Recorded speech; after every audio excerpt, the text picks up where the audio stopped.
I woke before dawn, same as every day for the past 8 years. My hands already ached before I'd touched a single patient. The dream was always the same, trying to save someone who kept slipping away. Fingers reaching through water that wouldn't hold still. I'd stopped trying to understand what it meant. Some things you just learn to live with. Cedar Hollow. Population 342. 5 surrounding homesteads. The mining camp 3 miles north. And me, the only trained nurse for all of it. There was old Doc Brennan, but his hands shook now. His eyes clouded with cataracts that made surgery impossible.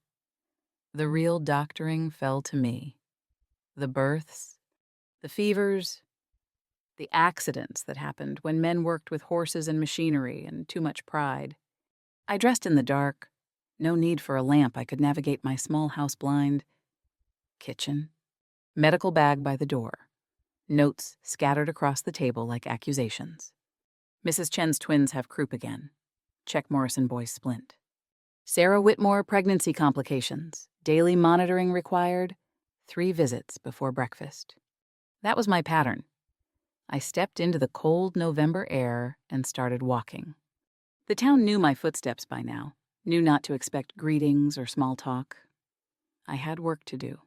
I was always working, Mrs. Chen answered on the first knock, relief flooding her face. The twins were worse, harsh, barking coughs that scared them as much as her. I worked quickly. Steam tent. Careful measurements of medicine I'd mixed myself because the nearest pharmacy was 2 days' ride. Instructions repeated 3 times because exhaustion made people forget. Thank you, Miss Winters. Mrs. Chen whispered.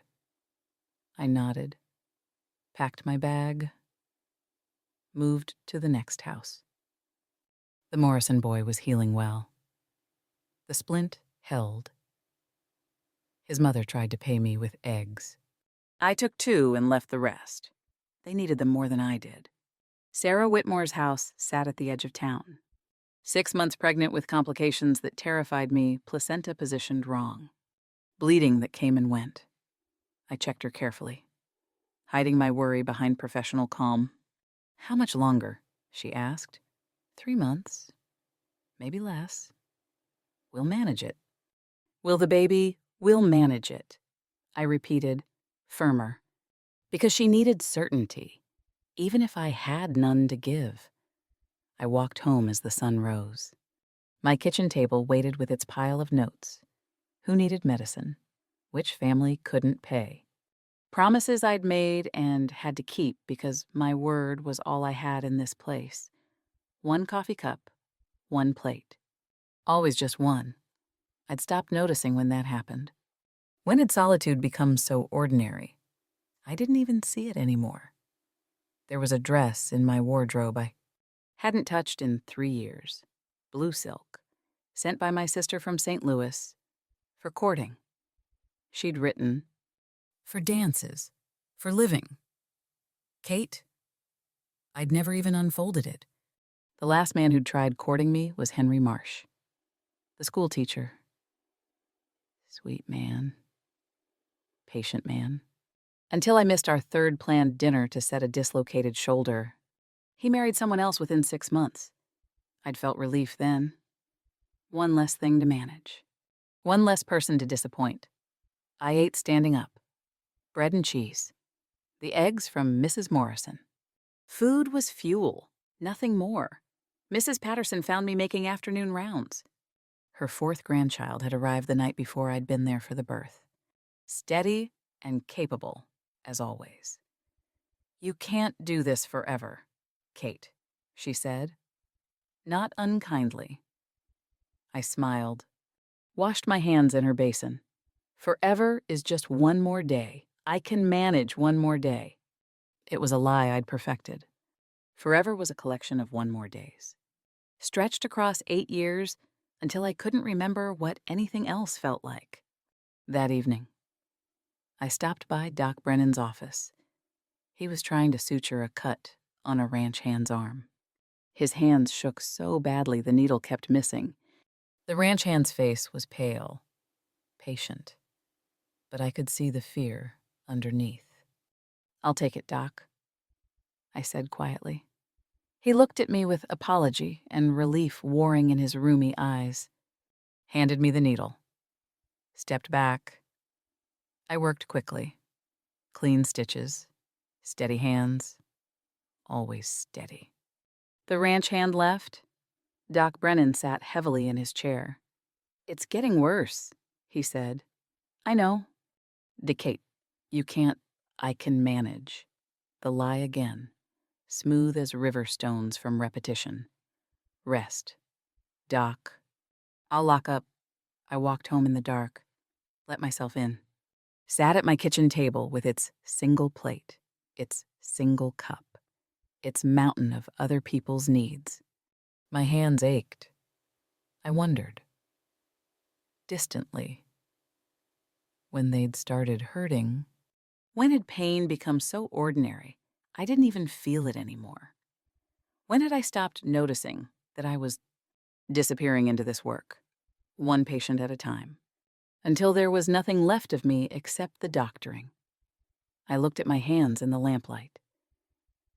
Steady, capable, scarred in places from years of this work. I wondered what would happen when they started shaking too. They brought me a dead baby on a Tuesday. It was Mrs. Garrett, the midwife, who carried him, wrapped in cloth already, swaddled like sleep instead of death. The mother young, first child. Name I didn't catch, through her sobbing, lay on the bed behind her. "I'm so sorry," Mrs. Garrett was saying. "He didn't make it. He just didn't." I looked at the baby. Blue. Silent. Not breathing. But I'd seen that color before. "Let me see him," I said. Mrs. Garrett hesitated. "Miss Winters, he's gone. I already checked. Let me see him." She unwrapped the cloth. The baby lay still in her arms, blue. Yes, but not death. Blue. Oxygen-starved blue. There was a difference. I'd learned to see it in the years of watching people hover between this world and the next. I took him from her, felt for a pulse I wasn't sure existed, cleared his airways mucus, membrane, the debris of birth that sometimes blocked the first breath. "Miss Winters," Mrs. Garrett said.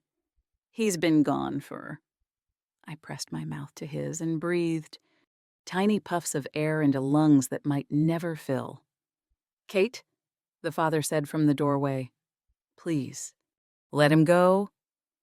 I ignored him, rubbed the baby's chest, breathed again.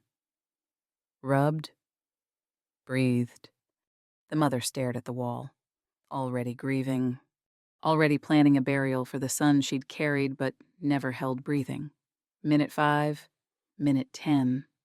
"Nurse, he's gone," Mrs. Garrett said, gently, like I was the one who'd lost my mind.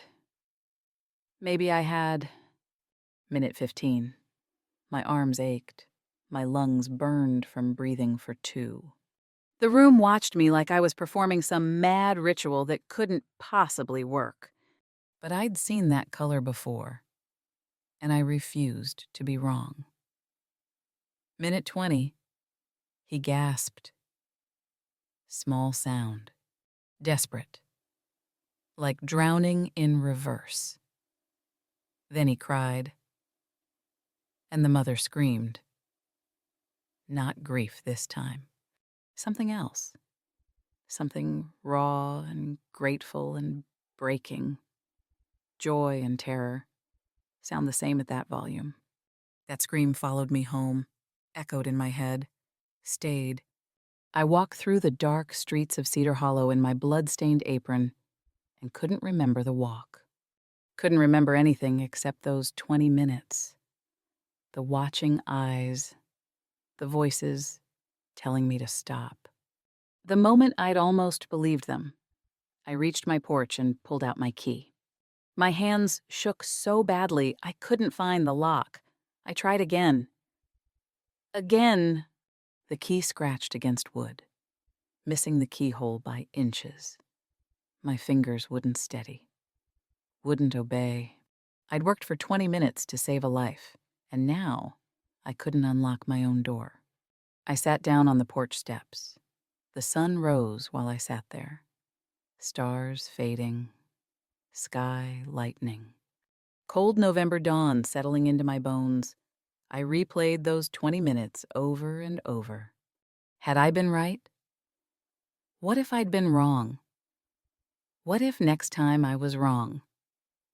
How many more times could I stand, alone against death, and actually win? That's when Dr. James Donnelly found me. I heard boots on the walkway. Looked up, saw a man I didn't recognize, young, maybe 30, clean-shaven, carrying a medical bag that looked like it had never seen real frontier work. City Polish on him. Clean shirt, pressed trousers. Everything I wasn't, Miss Winters. His voice was educated, Eastern. I'm Dr. James Donnelly. I arrived on the morning stage. I heard what you did yesterday. That was remarkable. The mother's scream. I heard it even now. In my waking. In my sleep. In the silence between heartbeats. I stood. My legs protested. I'd been sitting too long. I brushed past him. Finally got the key into the lock with shaking hands. Pushed my door open.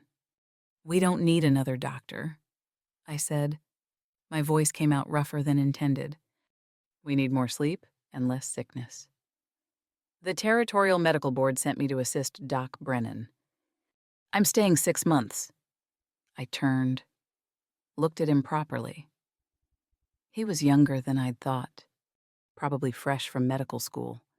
Probably thought Cedar Hollow was just another town, just another practice. Probably didn't know yet. Didn't know that this place ate gentle things, that soft hands became calloused or useless. That city doctors lasted 6 weeks if they were lucky. 6 months? Never. 6 months. I repeated. Yes, ma'am. I almost laughed. Ma'am, like I was old. Like 8 years of this work hadn't aged me past whatever number of years I'd actually lived. Good luck with that. Dr. Donnelly. I went inside, closed the door, leaned against it. Through the window, I watched him walk toward Doc Brennan's office, medical bag swinging like optimism, like hope, like he thought competence and good intentions would be enough. I closed the curtain. I didn't have time to watch another one leave. Doc Brennan's hands failed completely 3 days after Donnelly arrived. I was there when it happened. Morning rounds, Doc trying to examine a ranch hand's infected wound. His hands shook so badly he dropped the forceps twice. I'll take it, Doc. I said, No. His voice broke. No, I can. The forceps clattered to the floor a third time. We all stood there. The ranch hand. Me, Doc Brennan. The truth settling into the room like winter. Donnelly appeared in the doorway. Doc, may I?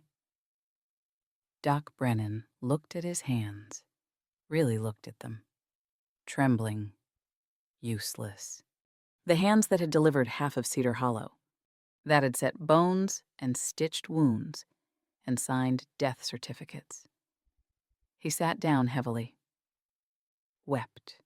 I picked up the forceps, cleaned them, handed them to Donnelly, turned away to give Doc Brennan privacy for his grief. Later, after the ranch hand left, Doc called us both into his office. Palsy, Donnelly said quietly. I'm sorry, Doc.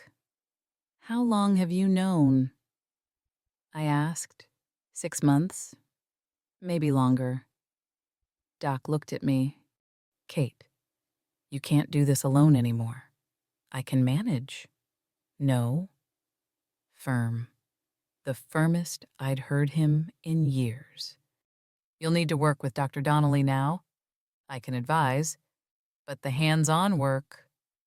He trailed off, looked at his shaking hands. You can't carry this alone. My world tilted. I'd been alone so long. 8 years of being the only pair of steady hands, the only one who showed up, the only one who stayed. We'll make it work, Donnelly said. I turned to him. I have conditions. All right. I take the births. You take the mining injuries. We split everything else. Don't question my methods. Don't slow me down. Don't expect me to explain frontier medicine to someone who learned from books. He didn't flinch, just nodded. Fair enough, but I have one condition, too. What, you take Sunday afternoons off, completely off. I'll handle emergencies. I laughed, sharp, bitter. The sound surprised even me. People don't stop being sick on Sundays. Dr. Donnelly. No, but you stop being useful when you collapse. I've seen it before. Miss Winters. Exhaustion kills caregivers as surely as any disease. His voice was factual, not cruel, just honest. You're running on fumes and stubbornness. Something in his tone made me pause. He'd seen this before. Seen nurses like me, knew what happened when we burned too bright for too long. 1 Sunday a month, I countered, every Sunday. Or I report to the board that you're unfit for practice due to self-neglect. You wouldn't. I would. Still calm, still factual. Because watching you kill yourself, slowly, helps no one. We stared at each other. Doc Brennan watched us both like a spectator at a duel. Fine, I said. Sundays. But if someone dies because you're not competent, then it's my burden to carry, not yours. He extended his hand. Deal. I looked at his hand, clean, uncalloused, city soft. I shook it anyway. His grip was firm, and there were calluses I hadn't expected. Not many, but some. On the inside of his thumb, along his palm. He'd done work. Real work. It unsettled me more than his kindness. Kindness could be faked. Calluses meant something true. We start tomorrow, I said, pulling my hand back. There's a breech birth due any day at the Kowalski farm. You'll assist me. I'll be ready. He left. Doc Brennan and I sat in silence. He's good. Kate, Doc finally said, give him a chance. I don't have a choice.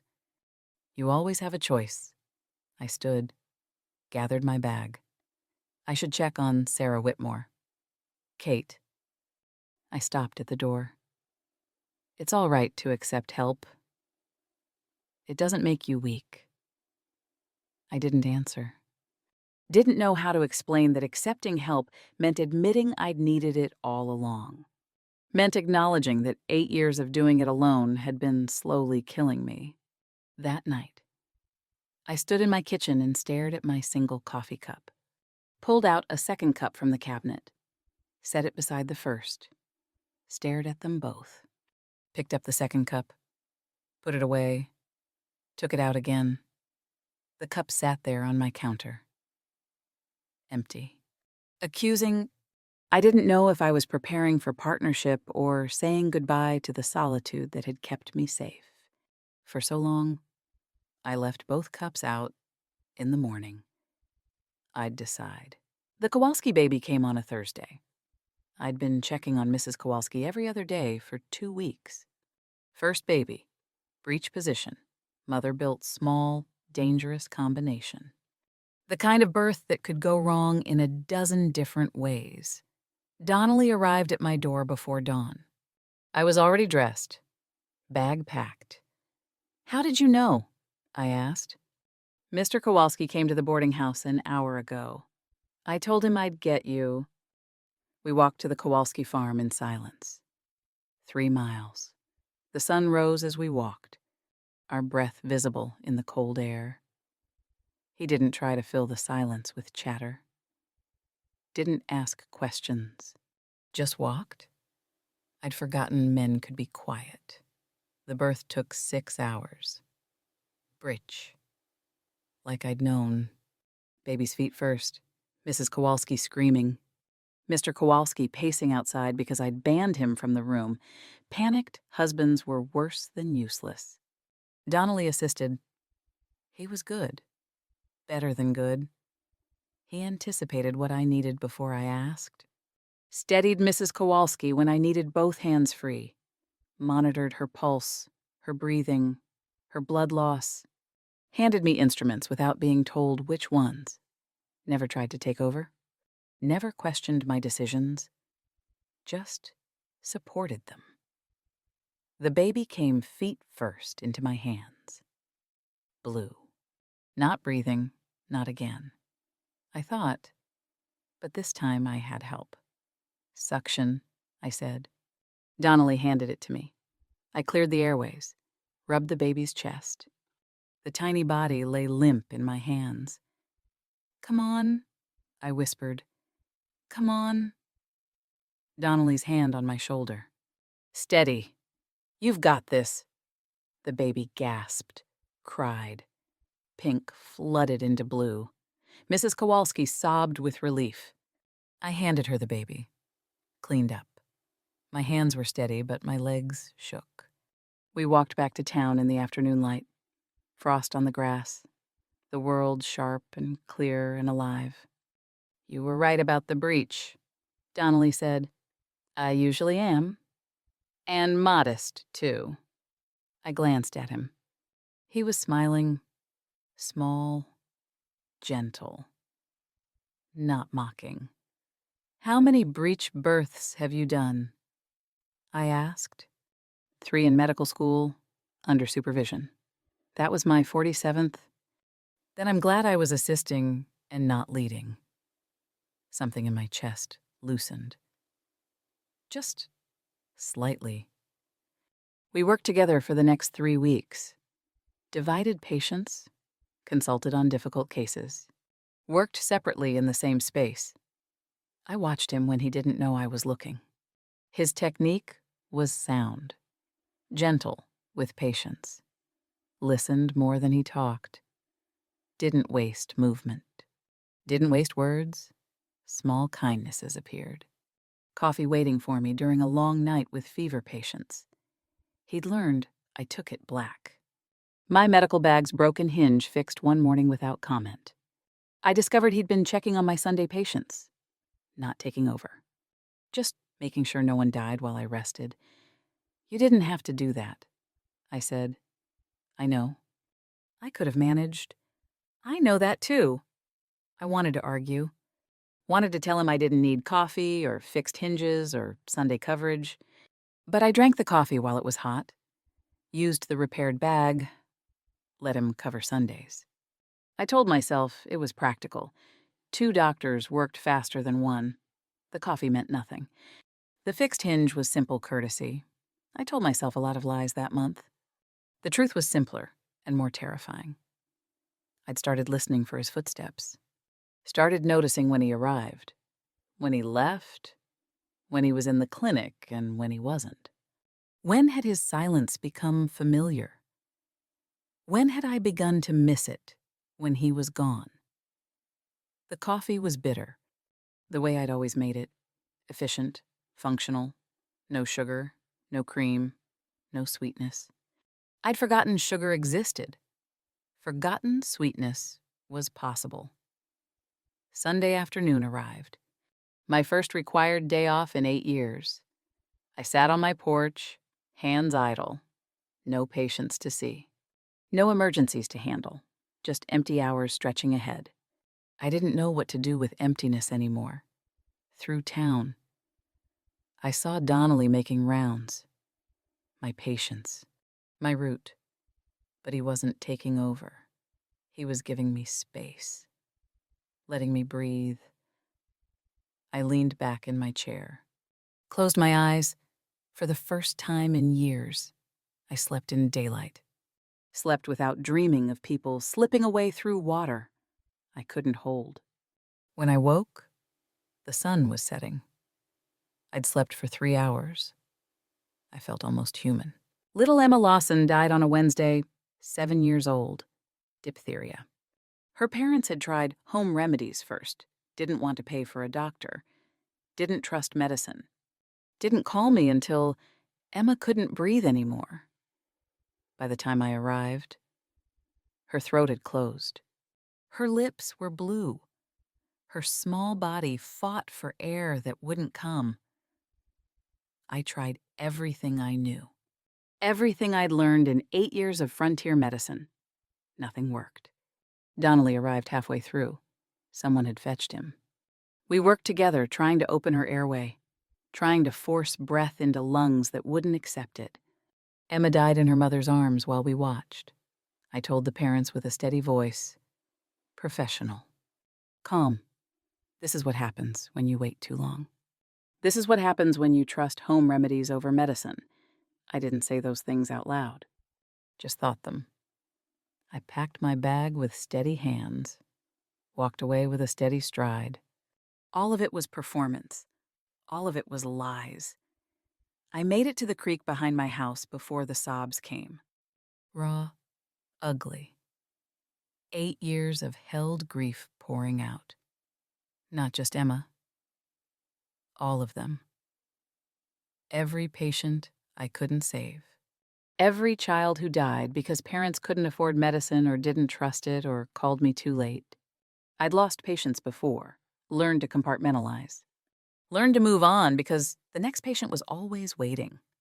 But this time after the dead baby save, after weeks of Donnelly witnessing my work, I couldn't hold it together. I sat on the creek bank and cried until I couldn't breathe. Footsteps approached. I looked up. Donnelly stood there. He'd followed me, probably worried. I'm fine, I said. No, you're not. He sat beside me on the creek bank. Didn't touch me, didn't try to fix it. Just waited. The silence stretched. The creek flowed. The world continued, like Emma Lawson hadn't just died. I can't save them all, I finally said. I know that. I've always known that. But I can't stop trying. And I can't stop feeling like every death is my failure. It's not. You don't understand. My wife died in childbirth. His voice was steady, but it cost him. I was the attending physician. I turned, stared at him. He looked at the creek. Not at me, making it easier for both of us. 3 years ago, I'd just finished my residency. She was healthy. The pregnancy was normal.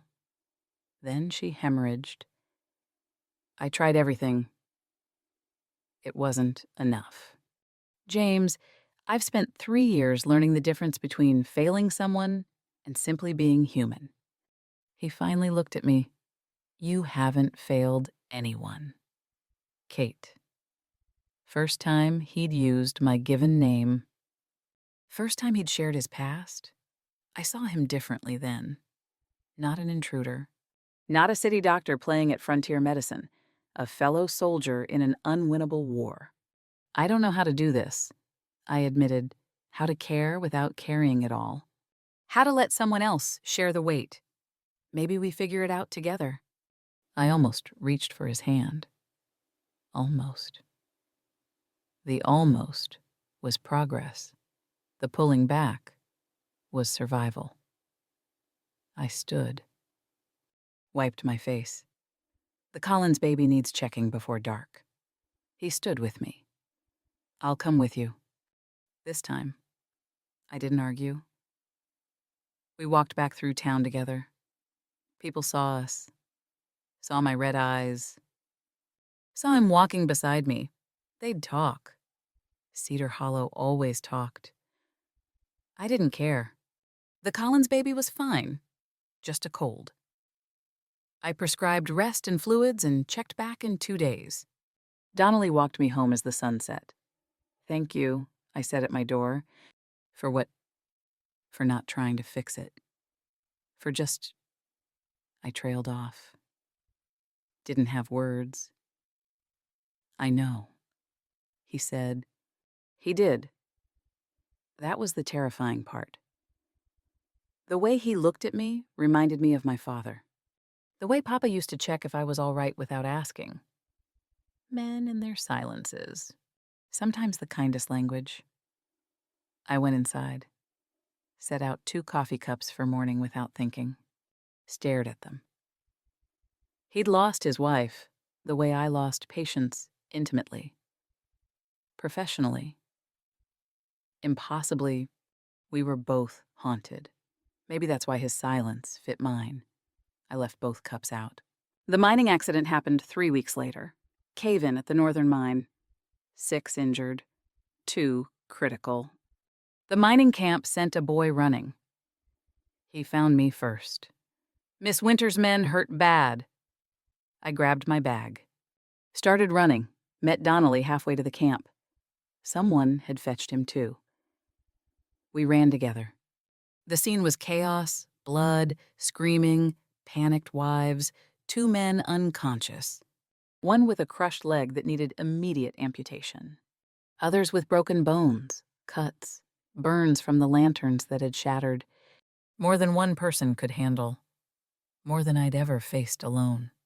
I'd been awake 36 hours before the accident even happened. Mrs. Chen's twins, relapsing. The Morrison boys' splint slipping. Sarah Whitmore's bleeding starting again. I started working anyway. Moved between patients frantically, prioritizing, calculating. Who could wait? Who couldn't? I picked up the surgical needle for Peterson's amputation. My hands shook. Actually shook. I stared at my fingers, betraying, useless. My hands had never shaken before. Not during the dead baby. Not during impossible births. Not during any of it. Kate. Donnelly's voice, firm, close. I looked at him. "You take Peterson's amputation. I'll stabilize Collins. Then we work the rest together." I wanted to argue. Wanted to say I could handle it. Wanted to maintain control. But 6 men were dying. And my hands were shaking.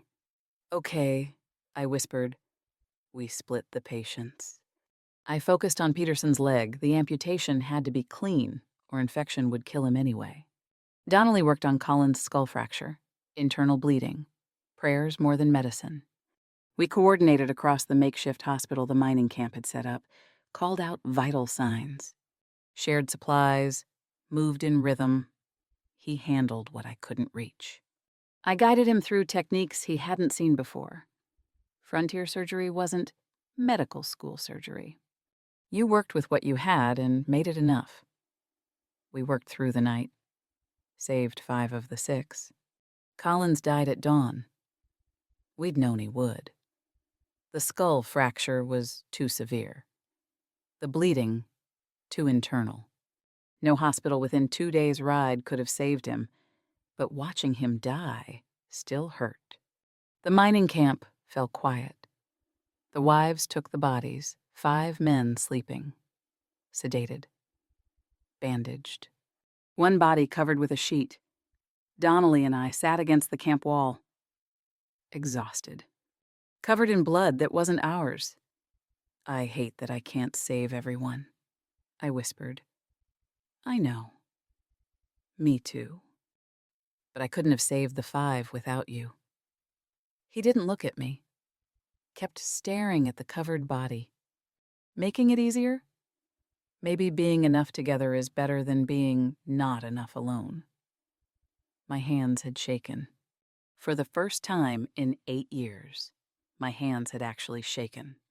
What did it mean that they shook when help stood beside me, when I didn't have to carry it all? Alone letting him take Collins had felt like cutting off my own arm. But keeping Collins meant losing Peterson. Meant losing all of them. Partnership wasn't trust. It was triage. We walked back to town in silence. The sun rose. The world continued. 5 men would live. One wouldn't. That was the math of medicine? At my door. He stopped. "You were remarkable in there," he said. "So were you. We were remarkable together." I looked at him. Really looked. 3 months of working together. 3 months of coffee and fixed hinges and Sunday coverage. 3 months of learning his silences, his steadiness, his competence. I was falling for him. Not respecting, not appreciating, falling. The realization terrified me more than any medical emergency ever had. "Good night, James," I said. "Good night, Kate." I went inside, closed the door, leaned against it. My hands had stopped shaking, but something else had started, something more dangerous than exhaustion. Hope. I wrote the letter at 3 in the morning. Couldn't sleep. Couldn't stop thinking. The mining accident had been 2 days ago. My hands steady again. But the memory of them shaking haunted me. Not the shaking itself. The relief I'd felt when Donnelly took over. I was falling for him. Had been falling for weeks, maybe months. And falling meant vulnerability. Meant risking loss. Meant opening myself to pain I couldn't survive again. The Territorial Board's 6-month contract was almost up. I could request transfer to Denver. Work in a real hospital, better facilities, more resources, no risk of heartbreak, clean break, safe. I sat at my kitchen table and wrote, "Dear Territorial Medical Board, I am writing to request transfer to Denver General Hospital." I detailed my qualifications, my 8 years of experience, my perfect record. All the logical reasons they should approve. I didn't mention the real reason. Didn't mention that staying meant risking everything on a man who might leave, who probably would leave. Who'd realize Cedar Hollow wasn't worth it and take the first stage back to civilization. Better to leave first. Better to be the one who walked away. I pulled out the blue dress. The one my sister sent 3 years ago. Held it. Imagined a different life. Dances. Dinners. A life that involved more than blood and death and endless work. I imagined that life in Denver. Alone. Safe. The thought made me ill. A knock at the door. Late. Urgent. I opened it. Mr. Whitmore stood there. Panicked. "It's Sarah. The baby's coming. 6 weeks early. She's bleeding." I grabbed my bag. Started running. Donnelly met me at the Whitmore house. Someone had fetched him, too. "Premature birth," I said.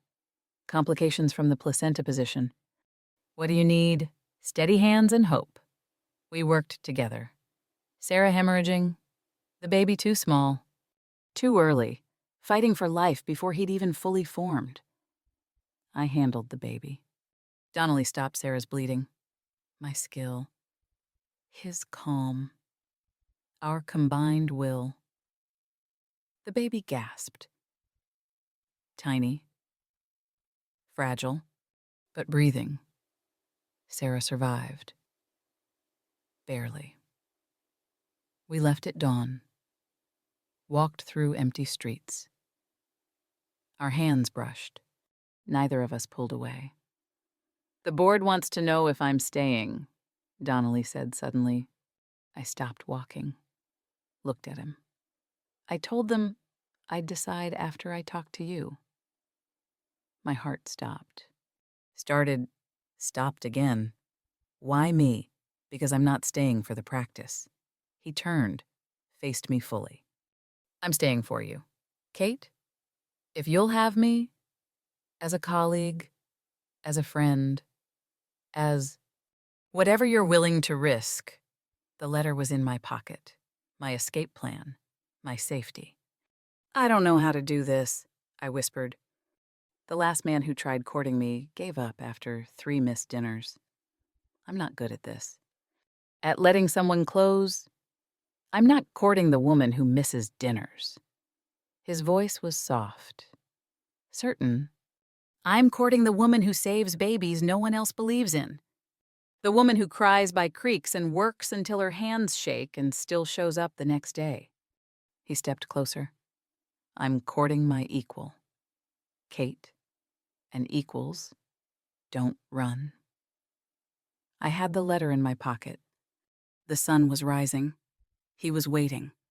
Every instinct screamed to run, to protect myself, to avoid the inevitable loss. But a new voice whispered, "What if you don't lose him? What if this time? You get to keep something. I need time." I managed. "Take it. I'll be here." He walked away, left me standing in the street with dawn breaking and a decision sitting heavy in my hands. I pulled out the letter, held it, read it. All the logical reasons to leave. Better facilities. More resources. No risk. No love. I thought about the dead baby. 20 minutes when everyone said stop.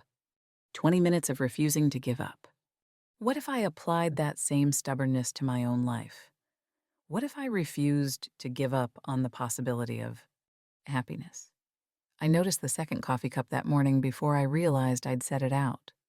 Old habits, I told myself. Lies. Myself answered. Days had passed, then weeks. I'd stopped counting them. Started counting other things instead. How many times he smiled. How many times I almost smiled back. Caring meant risking loss. I'd lost too much to this hard land already.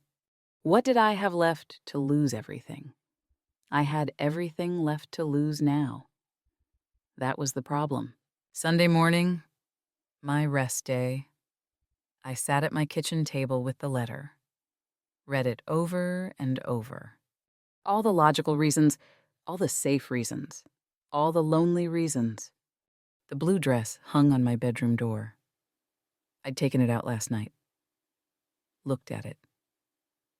Imagined wearing it. For him, I thought about minute 20. The moment everyone said the baby was dead. The moment I refused to believe them. 20 minutes of stubborn hope had given a family their child. What if I applied the same stubbornness to my own happiness? I tore the letter. Slowly. Deliberately. Let the pieces fall like snow. Then I put on the blue dress. It fit differently than I remembered. Or maybe I fit differently. Maybe 3 years of giving everything away had hollowed me out. Maybe partnership was filling me back up. I brushed my hair. Actually looked in the mirror. Saw a woman. Not just a nurse. I walked through town toward the boarding house. Sunday morning. People leaving church. They saw me, in the dress, walking with purpose. Gossip would spread. Cedar Hollow always talked. I didn't care. Let them witness. I knocked on his door. Donnelly answered in shirt sleeves, medical journal in hand, stared at me, at the dress, at my brushed hair. "I'm not going to Denver." I said, "Okay. I'm staying here. With you. If the offer still stands, it stands. I'm going to be terrible at this. At courting. At letting someone care for me. At not working every hour of every day." He smiled.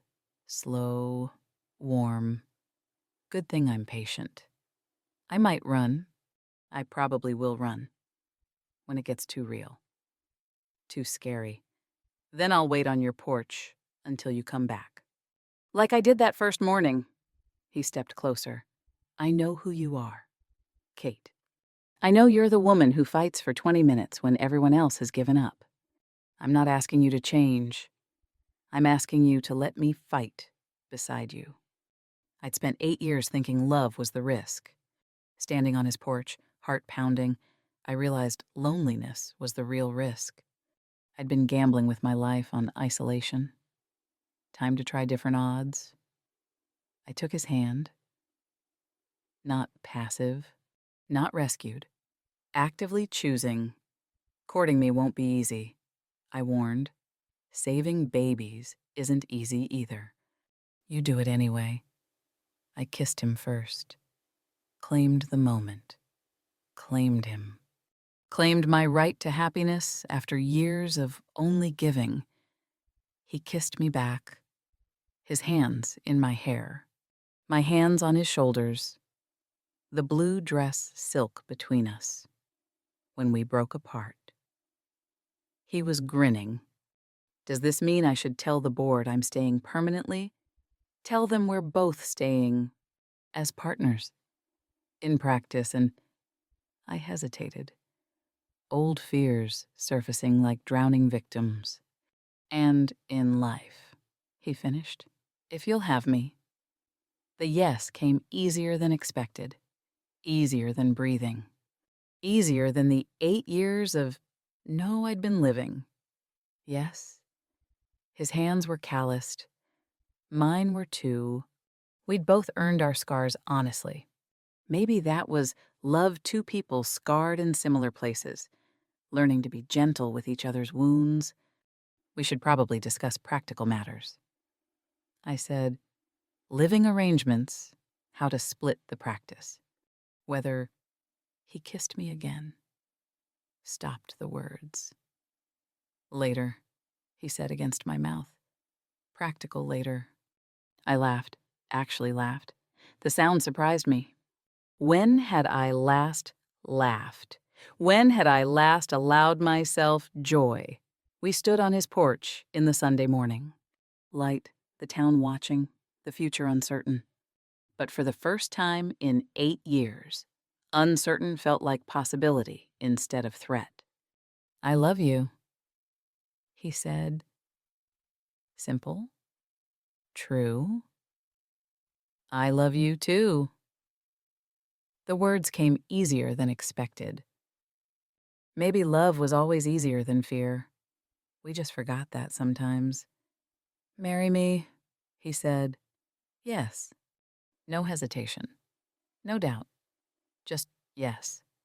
We married 3 weeks later. Small ceremony. Doc Brennan officiating. Half of Cedar Hollow in attendance because privacy was impossible in a town this size. I wore the blue dress. James wore a suit that didn't quite fit frontier life, but fit him perfectly. When he kissed me, married. Official. Permanent. The town cheered. I'd spent so long protecting my heart. I'd forgotten hearts were meant to be used. Mine had been locked away, buried, safe. James had dug it up, dusted it off, handed it back. You're supposed to keep this. I'd told him, no. He'd said, you keep yours. I keep mine. We just hold them carefully for each other. That was partnership. That was love. Not giving yourself away, but trusting someone else to be careful with what you offered. 6 months later, the sign went up. Winters and Donnelly Medical Practice. We painted it together. Argued good-naturedly about whose name should go first. He insisted mine. I loved him for that. The practice thrived. 2 doctors could accomplish what one never could. We divided patients, consulted on difficult cases, covered for each other. I still woke before dawn. But coffee waited that I didn't make. James had already divided the overnight messages. We worked together, separately, supporting without smothering, Sunday afternoons. I took them. Really took them. We walked by the creek where I'd once broken down. Sometimes we talked about patients, the ones we saved, the ones we lost. Sometimes we just held hands and watched water flow. I'd learned to say, I need help, without shame. Learned that accepting care didn't make me weak, it made me sustainable. I still gave everything to my patients. but I'd learned to receive from James. His love, his partnership, his steady presence. Mrs. Morrison came to the clinic on a Tuesday, 6 months since the birth. She carried baby Hope, the name she'd chosen for the child I'd refused to give up on. He was beautiful. Healthy. Thriving. Mrs. Morrison's eyes filled with tears. I named him Hope because you gave me hope when everyone else said there was none. She noticed my wedding band, caught herself. Thank you, Mrs. Donnelly. I glanced across the room. James was examining another patient, but he looked up, smiled at me. My husband of 3 months. My partner in every sense. Call me Kate, I told Mrs. Morrison. And I didn't save him alone. I had help. I'm learning that's okay. After she left, James found me staring at the examination table where I'd worked for 20 minutes to save a life. Thinking about that night, he asked. Always. He pulled me close. Any regrets about saving him? Never. About staying about us. I looked at him. Really looked. 3 months, married. 6 months, working together. A lifetime ahead. No regrets, I said. That night, after the patients were seen and the clinic locked, we went home together. To the house we shared, the life we were building. There was a blue dress in my wardrobe that I actually wore now. To dances, to dinners, to the life I finally had time to live. I owned 4 dresses now. James said I didn't need more. I bought 3 more anyway. Small rebellions of joy. I still heard the mothers scream sometimes. In quiet moments, in the space between sleep and waking. But it didn't haunt me anymore. It reminded me that refusing to give up can save lives. That 20 minutes of stubborn hope can change everything. That somewhere between saving others and learning to be saved myself, I'd found not just partnership, but love.